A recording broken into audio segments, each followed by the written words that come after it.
5. Nissan Silvia S15, 1999 to 2002. The Nissan Silvia S15 was the final chapter in a beloved lineage. Light, rear-wheel drive, perfectly balanced, and powered by the SR20D ET Turbo 4. It wasn't just quick, it was a tuner's dream. The quoted 250 horsepower was merely the beginning. A few bolt-ons and a bigger turbo, and it could punch far above its weight. It looked the part too. Sleek lines, low stance, unmistakably JDM. On street or track, it felt alive, agile, predictable, endlessly rewarding. Then the early 2000s hit. Sports cars were dying, buyers wanted crossovers, regulations tightened, and Nissan needed mass-market hits. In 2002, the Silvia was axed, never officially sold in the US, and replaced by nothing, just silence. The formula was right: lightweight, rear drive, affordable fun, but the timing wasn't. Today, the S15 is a drifting icon in a unicorn in clean, unmodified form, with prices climbing as survivors dwindle. It wasn't merely a model, it was a statement. Proof that simplicity and balance beat brute force. When it ended, it felt like more than a discontinuation. It felt like a movement cut short. And speaking of lost legends, the next one wasn't just a car, it was a supercar killer that met a fate no one saw coming. 4. Toyota Chaser Mark II JZX100. The Toyota Chaser was Japan's ultimate undercover sports sedan, a family car that could destroy sports cars without breaking a sweat. It had everything a sleeper lover could ask for: rear-wheel drive, turbo power, and subtle looks. Powered by the legendary 1JZ-GTE engine, the smaller brother of the Supra's 2JZ, it made around 280 horsepower stock, but tuners knew it could handle way more. Some modified versions easily pushed 600 horsepower, all while looking like your uncle's company car. That was the magic of the Chaser. It didn't scream performance. No flashy spoilers, no loud graphics, just clean lines and quiet confidence. It was the perfect blend of business and boost. So why did Toyota kill it? Changing market demands and stricter emissions laws. By the early 2000s, buyers wanted safer, cleaner, more efficient sedans, not turbocharged drift machines. Toyota replaced it with the Blandmark X, and the JZX era quietly ended. Today, the Chaser has a massive cult following, especially among drifters and tuners. It's rare, desirable, and still one of the coolest sleeper cars ever built. Its death marked the end of an era when even four doors could have attitude. 3. Honda S2000, 1999 to 2009. The Honda S2000 was everything enthusiasts dreamed of: lightweight, rear-wheel drive, and powered by a glorious 2-liter that screamed to 9,000 RPM and made 240 horsepower without a turbo.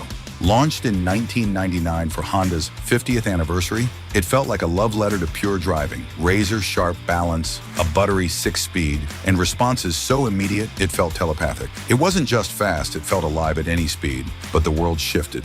Buyers gravitated to turbo torque and tech-heavy performance, and the S2000's old-school recipe, high revs, little torque, no frills, started to feel demanding. It rewarded skill and punished sloppy inputs, which didn't help as tastes changed. Then the late 2000s downturn hit, Honda cut costs, leaned into hybrids and practicality, and in 2009, the S2000 ended quietly. No replacement, just silence. For fans, it marked the end of something rare.